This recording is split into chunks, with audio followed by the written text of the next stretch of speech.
This is a good list that I've put together, inspired by a couple of others and my own contribution, and I'd like to share this list with you.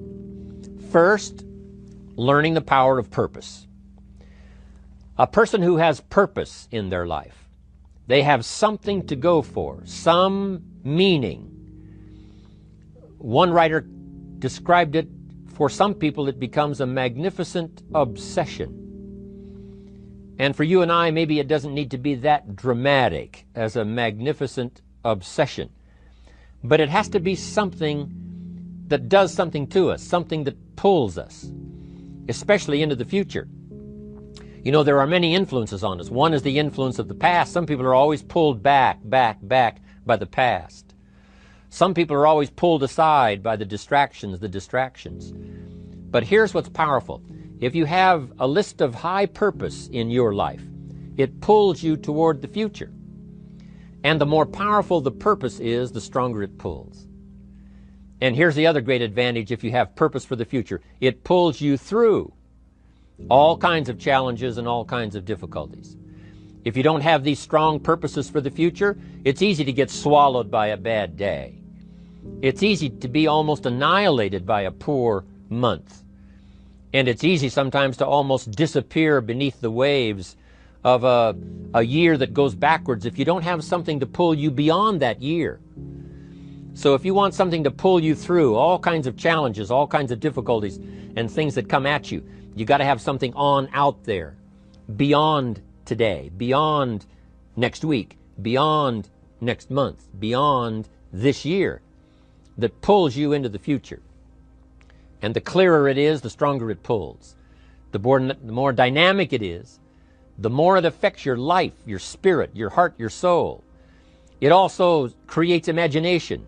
It gets your mind working on how to achieve that purpose. And if your mind will work, and if your heart works, and if your spirit works, and if you have good input, like good ideas, I'm telling you, there isn't anything you can't accomplish. So that's one of the great powers that'll make a variable of you, and that is purpose. Here's the next one, self-confidence. Where does self-confidence come from? And this is the best advice I can give you on that. Not neglecting, first of all, the small daily disciplines. Self-confidence really comes from feeling good about yourself. And one of the best ways to feel good about yourself is at the end of the day to know that you poured it on. You did your best. If you conducted a meeting, you did the best you could. If you made a phone call, it was the best phone call you could possibly make. If you wrote a letter, it wasn't a casual letter, it was your best letter. At the end of those kind of days, when you feel good about yourself, self-confidence starts to rise. You know that if you can have this kind of a good day, you can have another one the next day, and those days become the weeks become the months, and the month becomes a powerful year. Self-confidence comes from the lack of neglect. If you will not neglect to do the small daily disciplines, that's where self-confidence comes from. Part of good health is self-confidence. I know I'm going to be healthy. I take the Herbalife products. I eat the apple a day. I walk around the block. I do the jogging on the beach. At the end of the day, when you've really poured it on and you've done all the stuff, self-confidence grows. That self-confidence affects your health, it affects your future, it affects your psyche. So this is true. One of the great powers is self-confidence. Self-confidence means willingness to do whatever it takes to achieve. Some people say, well, I'll do it for a little while and see what happens. You know, I'll try a couple of things. If that doesn't work, I'm out of here. And all of us know that that kind of person doesn't have much of a future. But if you're willing to do whatever it takes, if I have to learn a couple of things, I will learn those things. If I got to learn 5 or 6 things, I'll learn all 6. If I have to take an extra class, I'll take an extra class. If I've got to read the books, I'll read the books. If I have to consult with people who know more than I know, I will do the necessary consulting. Whatever it takes, I will do. That starts to develop unbelievable self-confidence.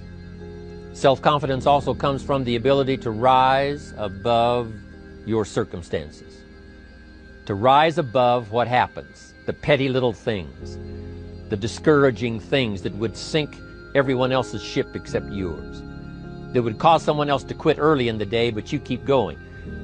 that kind of willingness to overcome all circumstances, whether it's the little challenges or the big challenges. If you're willing to do that, I promise you, this kind of power will work for you, and in you, the variable, it'll make a difference.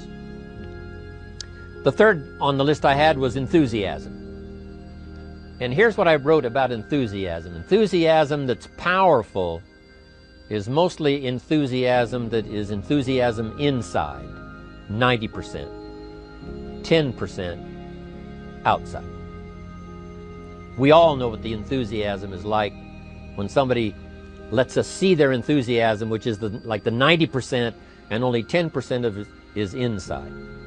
But the enthusiasm that really affects people is not just being loud, but the enthusiasm that runs deep, the enthusiasm that comes from deep inside, created by self-confidence, created by purpose, created by genuine willingness to help other people. That kind of enthusiasm, knowing that you're going to get the job done, knowing you're going to affect people, knowing you're going to have testimonials flowing in from all kinds of directions. That kind of enthusiasm. A lot of it is quiet. A lot of it is unheard. And the 10% that's heard, it rings a bell. People call it genuine enthusiasm because they know that what you say in the outward display of your enthusiasm is only a small tip of the iceberg of the enthusiasm you feel inside that really motivates you to do the best job you can. Next on my list to help you become the powerful variable is expertise. Wanting to excel in all of the skills and settling for nothing less than an outstanding performance. If you're willing to be the best in your field, if you're willing to demand of yourself excellence in skills, to be the best that you can possibly be. In the training, do the best you possibly can. In doing a workshop, do the best you possibly can. Developing the skills of using your personality, developing the skills of language, developing the skills of influence, developing the skills of organizing. If you're willing to be an expert in all of the skills, Herbalife has the way for you to invest those skills and not only make a handsome living, not only make a lot of money, but if you would so desire and if it would be your purpose, a chance to make your fortune. Expertise, excellence in skills. Here was the next one on my list, making a powerful contribution to you, the variable, and that is preparation. Well prepared. And preparation, of course, involves a whole lot of things. A big share of our life is preparing, getting ready. When we go to the first grade in school, we're just preparing for the second grade. After we've finished 2 grades, the 2 grades prepare us for number 3. Sometimes it seems like a long, excruciating time. And the time will just seem like it'll never come when we can finally have the performance that we really want. But it takes time to prepare. It takes time to get ready. And the decisions you make in the preparation time, those are the decisions that last for a lifetime. Preparing to have a good day. It's that preparing, maybe the night before, maybe the couple of days before the day that you're going to put everything together. The preparation for a meeting means that you've taken it serious. The preparation for doing a workshop means you're serious about the workshop. You want to make the best contribution. That kind of preparation is important. But here's preparation that's very vital, and that is to prepare yourself for success. Life seemingly does not wish to waste success on the unprepared. Life says, why waste a fortune on this person? They're not prepared to do the right things with it. They're not prepared to use it wisely. If a fortune was bestowed upon this unprepared person, it would probably be wasted. The people that could have been touched won't be touched.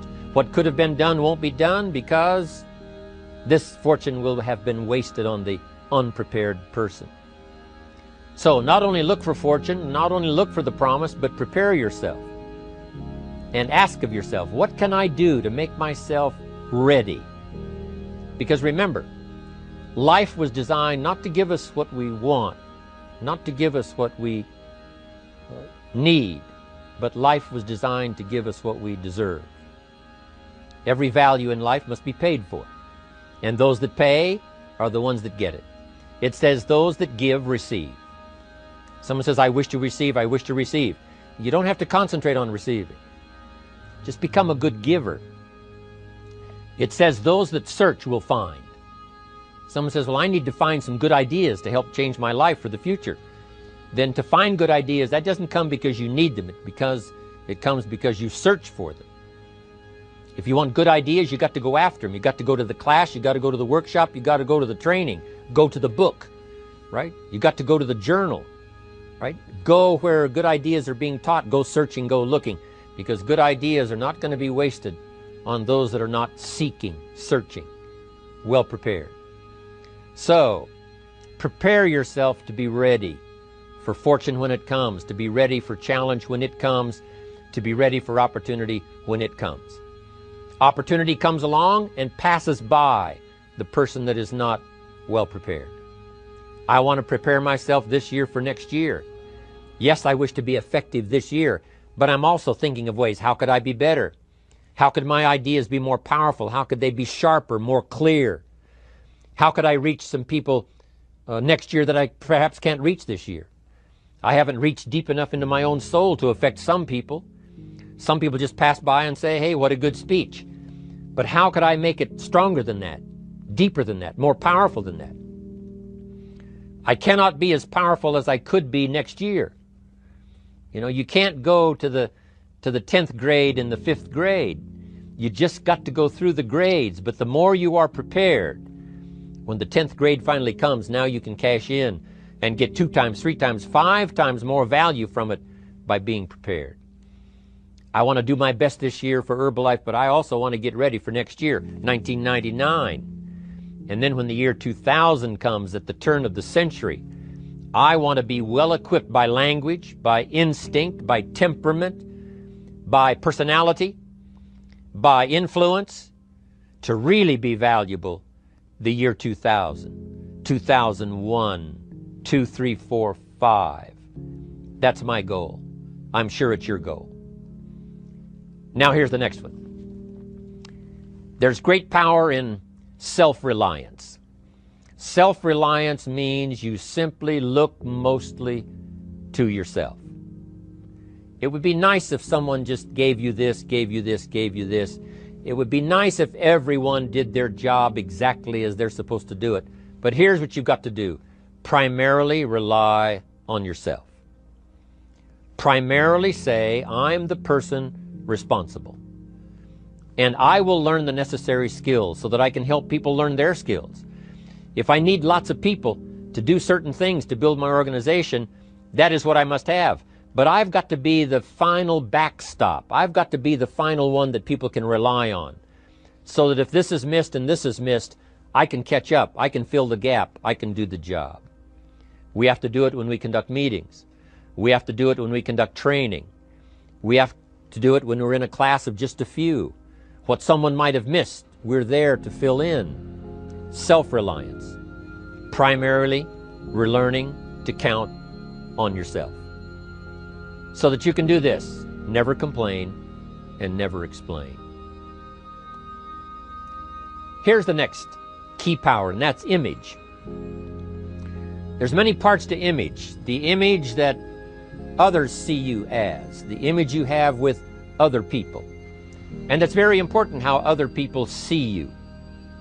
If they don't see you as a leader, chances are they won't pay attention. If they don't see you as being in control, chances are they won't have the trust. If they don't see you as knowing where you're going, what you want to accomplish, they probably won't follow. But if people can see you, if you have the image of someone that's in charge, in control of your life, your future, your destiny, in control of the situation, if they see that, that kind of image is powerful. It helps to win the day. It attracts other people. People want to be around people that are in control, that are powerful, but they know how to use their power, influential, but they know how to use their influence. That kind of image is important. But here's a very important image, and that is your image of yourself. self. The way you dress, the way you talk, the way you think, your capacity for learning, all of that is an important image that you have of yourself. The image that you have that if it needs to be learned, you could learn it. If there's a book that needs to be mastered, you could master it. If there's a skill that needs to be learned, why couldn't you get busy now and learn that skill? That kind of self-image, that I am continually trying my best to be the best I can. Because one of the most important places you have to look is into the future, yes. You got to look into the past, yes. You've got to look around, yes. But one of the most important places you have to look is in the mirror. You know, how I appear to other people, that's important. But how I appear to myself is the ultimate importance. That kind of image, to where you'll develop the self-confidence, you'll develop the self-reliance. Now here's another one in my rather short list. The next word is character. Becoming a person of high values, a person of principles, a person of honesty, a person that earns respect. That kind of character. It took character when Mark started to put the marketing system together. How can we have a system that will build in the integrity, that people will know that if this happens, then this will happen, and if this goes wrong, here's the way to fix it? Unless you have the principles and the character and the integrity to put together a viable plan for a wide variety of people, then the system is not going to last very long. And I've been around long enough, and I'm sure you have been around long enough to see a lot of systems that got started, but they failed. And the reason is because they were not constructed with integrity. They were not constructed with character. They were not constructed with doing the right thing. They might have been constructed to take advantage. You know, cash it out as quickly as possible and leave. Mark was involved when others took advantage of him all those years ago before Herbalife. When someone took advantage and didn't have the character, didn't have the principles, and didn't have the character to stay, the character to see it through, the character to do the right thing. So this is important, to develop the character within yourself, that people see you as honest, as fair, willing to do the right thing, willing to be helpful, but always willing to walk the center line, not to pass the line. When we come to an opportunity like Herbalife, especially multi-level network marketing, it is so dynamic, it is so powerful, and it is so possible in fortune making that sometimes people want to speed up the process by cutting the corners, by neglecting to do the right things, you know, to cheat a little here, you know, cross the line just a little bit, because then, you know, it'll grow faster and you can cash in quicker. Not necessary here. Doing Herbalife right will build your fortune longer and stronger than trying to cut the corners and not doing it right.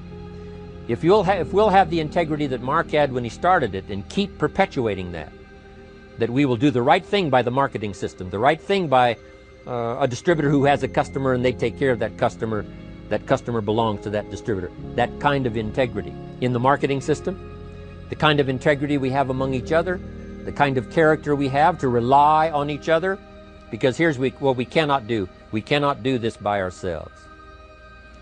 Mark's got to count on me. I've got to count on Mark.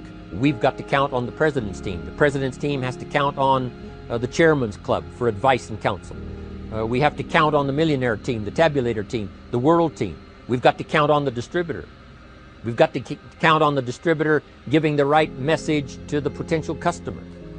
We've got to count on the distributor giving wise counsel to the new recruit, teaching them the right way, the Herbalife way, the principled way, the character way. Vitally important. Building and developing your own character. Now here's another one. It's called self-discipline. Self-discipline, all of us have a challenge with that. Because sometimes it's easy, and especially if you're working hard, doing the best you can, it's easy sometimes to let up and let it go. But remember, So many people, especially now that we're as big as we are around the world, are counting on what we do. At home office, they have to be careful.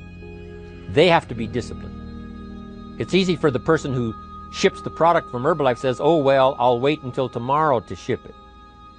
And then they go home and sleep like a baby. But the distributor who's waiting for that product doesn't sleep that night, or doesn't sleep when the product doesn't show on time. But if everybody will have the discipline to say, I will do the best job I can. I will make mistakes, of course, because we're all human, but I'll try to remedy those mistakes and do the best job I can. That kind of self-discipline that understands how important your part is in all of the functions that work. Coming to work on the set here, HBN, there's so many people that play a part. And each one of the parts that are played is necessary to put on the broadcast, make it viable, make it real, make it powerful. Any couple of them missing, and it would be a disaster. But all of it put together, and it works like a charm. Each person developing the self-discipline to do their part, do their job. Here's one more, and that is the power of extraordinary performance and demanding of yourself excellent results. This is so important. If you want to live extraordinary, you must do extraordinary. If you want an extraordinary income, you must do extraordinary things. If you want an extraordinary fortune, you must go with the demands of what it takes to have that fortune. Mark has made such a fortune, it's almost beyond comprehension what the numbers really are. But guess what he has the satisfaction of knowing? He earned it all. If he'd have been lax in the performance, Herbalife would not be here these 18 years later. Herbalife would have been a footnote in multi-level history. But because he performed year after year, the 3rd year and the 5th year, and the 7th year and the 10th year, and the 12th year and the 15th year, and now performing well in the 18th year, I'm telling you, that's what makes it such a viable fortune for Mark personally, of course, because he did the job. If we would ask of ourselves that kind of performance, and you've got to ask it of yourself. You know, I can't ask it of you. I would try to inspire you. I would try my best to share with you what it might taste like, what it's like to finally make your fortune. It happened for me. But here's what you must do. You must demand it of yourself. Society does not demand that you not have a heart attack. But if you want to escape having a heart attack, you must demand it of yourself. Society doesn't demand that you take Herbalife and improve your health. You have to demand it of yourself. Society doesn't demand that you jog around the block every morning. But if you want good health, you must demand it of yourself. Society doesn't demand that you read a couple of books a week and improve your intelligence and your knowledge. That you must demand of yourself. Society does not demand that you build a financial wall around your family nothing can get through. That's not a demand of society. But you must demand it, if you wish it, you must demand it of yourself.